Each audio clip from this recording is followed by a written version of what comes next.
My name is Stephen Law. I'm the Director of the Certificate of Higher Education at Oxford University Department of Continuing Education, and I'm a philosopher. And I'm here to talk to you about the problem of evil and whether it poses a serious threat to theism, to belief in God.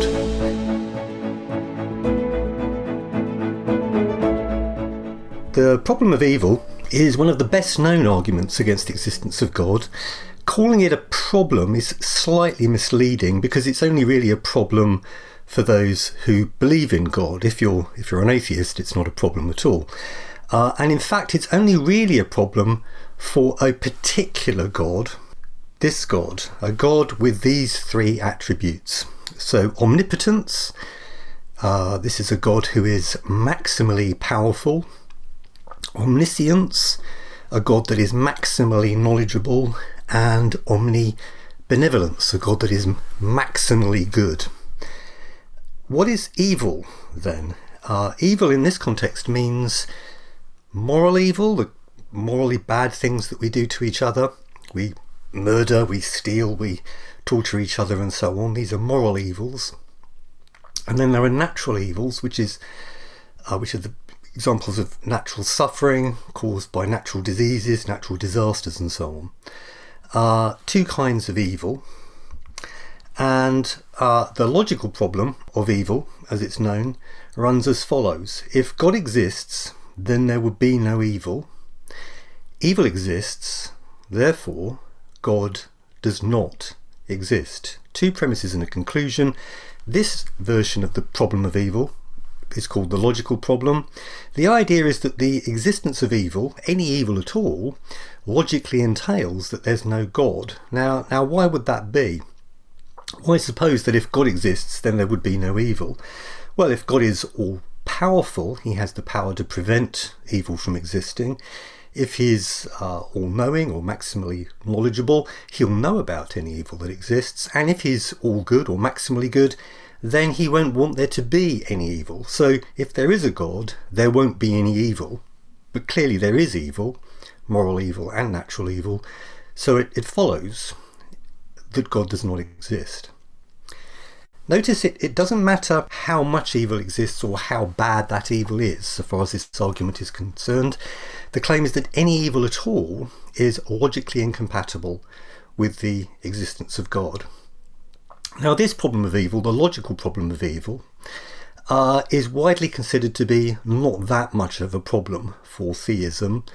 The first premise of the argument is usually where people aim their criticisms. If God exists, then there would be no evil. Is that true?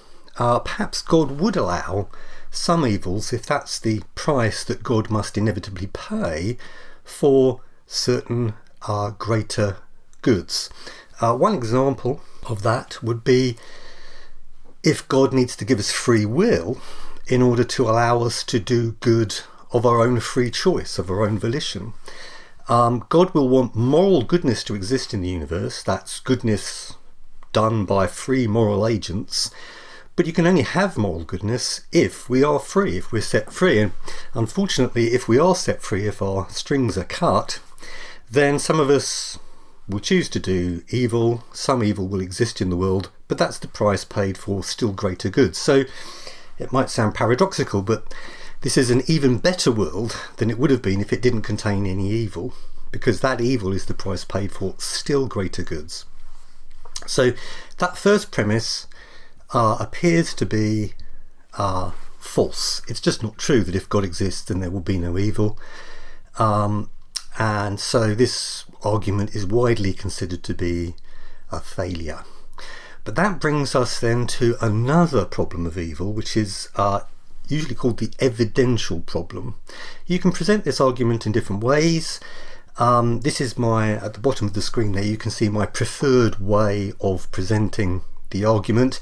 It's the exact same argument, in fact. It is the logical problem, but with the addition of a word, and that word is gratuitous. If God exists, then there will be no gratuitous evil, but gratuitous evil exists, therefore God does not exist.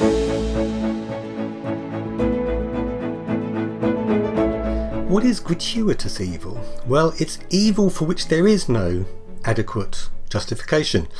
Yes, there may be good reasons for God to allow some evils, but he's not going to allow pointless evils. He's not going to allow, for example, pointless suffering for which there is no justification from his perspective. So if there are any gratuitous evils, then there is no God. That's the evidential problem. There do appear to be very many gratuitous evils. I'm just going to give you two examples. So we human beings as a species have been around on this planet for around about 350,000 years. That's the current best estimate. And for almost that entire period of time, your chances of making it past your 15th birthday are really not good. Not much better than 50-50. You would likely have died from some disease or accident or been murdered. You probably have died in a rather horrible way. There would have been pain and suffering. And also, your parents would have had to watch you die, helpless, unable to do anything about it. Ask any parent that's lost a child what's the worst thing they've experienced, and they'll probably say that is enormous psychological suffering. So over the entire sweep of human history, until very, very recently, when we've been able to drop the childhood mortality rate down to very low levels, for almost the entire period of human history, there has been an appalling amount of pain and suffering. The pain and suffering of children, the pain and suffering of parents. And surely, the atheist might insist, it's unlikely that there's some good reason for every last ounce of that pain and suffering. And if even a teaspoonful is unjustified, then gratuitous evil exists, and if gratuitous evil exists, then there is no God. So many atheists conclude that there is no God, because it's pretty clear that at least some of this suffering is unjustified from God's perspective. Here's another example. Even before we showed up on this planet, there was millions of years of animal suffering across the face of the planet. Millions of years of pain and suffering of sentient creatures dying horribly, torn limb from limb while they were still alive, and so on. Again, that seems to be unjustified. What possible reason could God have for allowing millions of years of pain and suffering before we human beings even showed up? There can be no adequate justification for that. Much of this has to be gratuitous pain and suffering, gratuitous evil. So it seems then that the evidential problem is a much more significant problem, a much more serious problem for belief in God. There do appear to be gratuitous evils, and if there are gratuitous evils, there is no God. So how do theists respond to this particular version of the problem of evil? There are two ways in which they respond typically. First of all, they come up with explanations for the evil, the kind of reasons that would justify God in allowing these evils. Those explanations are called Theodicies. And then another strategy, slightly different strategy, is called skeptical theism. That involves insisting that even if we can't think of a reason that would justify God in allowing these evils, that doesn't mean that there isn't a reason. There could still easily be a good reason. Just because we can't think of it doesn't give us good grounds for thinking that the reason is not there. So these are the two strategies that we're going to have a look at. So when we construct a theodicy, we're explaining why God is justified in allowing a particular evil. There are very many theodicies. I'm going to look at two examples. So the first is free will, and the second is a character building or soul making theodicy.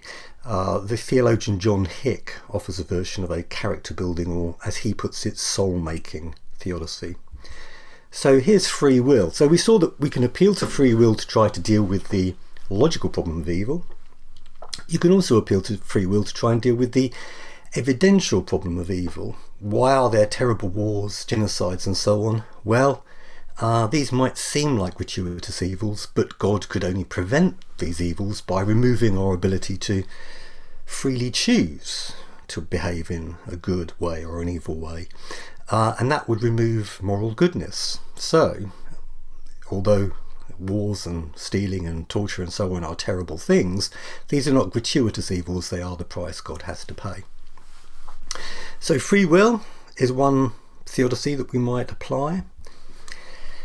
Another theodicy is to suggest that the evils that we experience are there for character building or soul making purposes.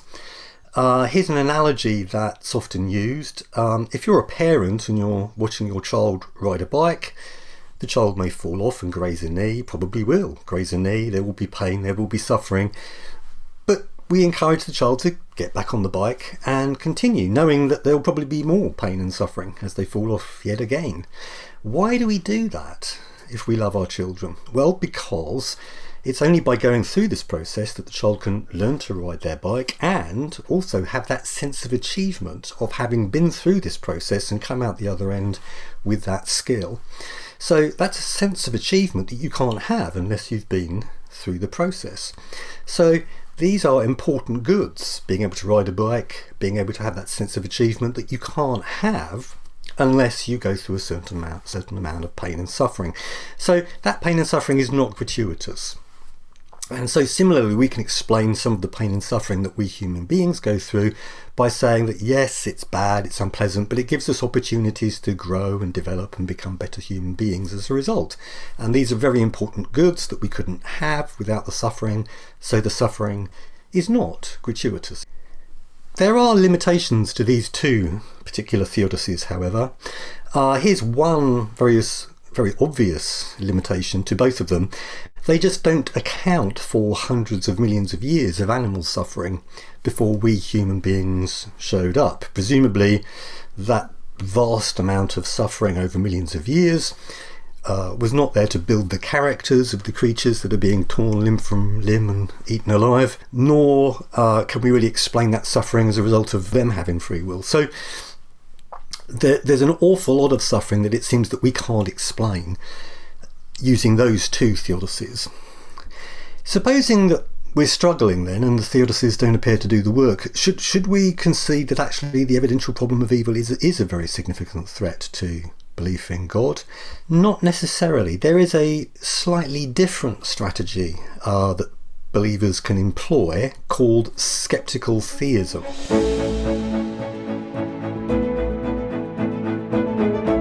So the skeptical theist is a theist. They believe in God, but they're skeptical about our ability to know the reasons that God might have for allowing evils.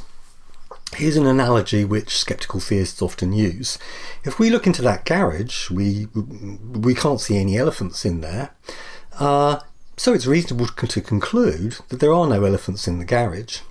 If we look into the garage, we can't see any insects in there. But it's not reasonable to conclude that because we can't see any insects there, that there aren't any insects out there. There could easily be insects in the garage. We have very limited perceptual abilities. There could easily be insects there that we can't see. That would be a faulty, what's sometimes called a faulty no-seeum inference. And no-seeum inference is a no-seeum inference moves from we can't see it to it's probably not there. That works for elephants in the garage. It doesn't work for insects in the garage.